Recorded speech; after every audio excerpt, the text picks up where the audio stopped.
What is a T5 application? A T5 form at the Ontario Landlord and Tenant Board, often referred to as the LTB, is used if a tenant believes the landlord issued a notice of termination in bad faith. A bad faith application puts the onus on the landlord to defend themselves. This application is available to former tenants who vacated a rental unit after receiving one of the following notices, but suspect the landlord acted in bad faith. Form N12, Notice to End Your Tenancy, because the landlord, a purchaser or a family member requires the rental unit.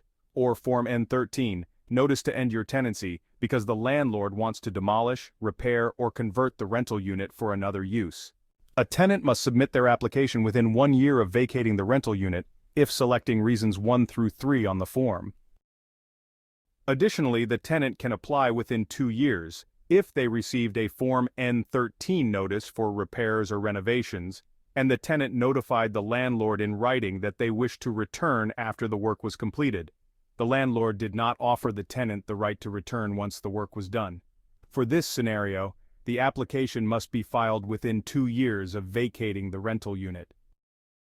Please note, the tenant may apply even if an LTB order terminated the tenancy and evicted the tenant based on a notice issued by the landlord. However, this application cannot be submitted if the tenant still resides in the rental unit.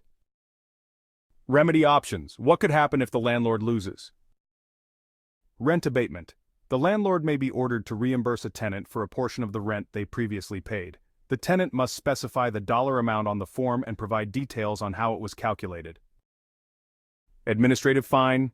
The landlord could be fined up to $35,000 or the limit of the small claims court in the region. Rent difference. If the tenant's current rent is higher than the rent of the previous unit, the landlord may be ordered to pay the difference for 1 year after moving out. Moving and storage expenses. The landlord may be required to cover reasonable out-of-pocket costs related to moving and storage. General compensation. The LTB may order compensation up to 12 months' rent. The tenant must specify the dollar amount and provide an explanation. Other remedies.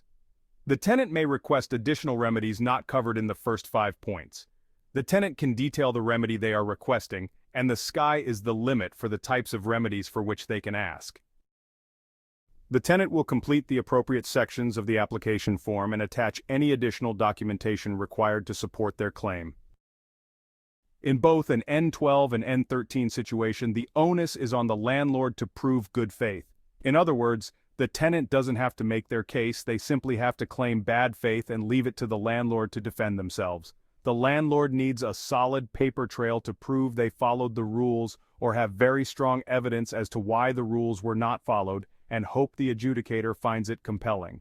For example, if the landlord served an N12 and moved into the home but 6 months later they got a job transfer out of town that they could not have foreseen, the adjudicator may agree that they acted in good faith and the change of circumstances was an acceptable deviation from the N12 rules.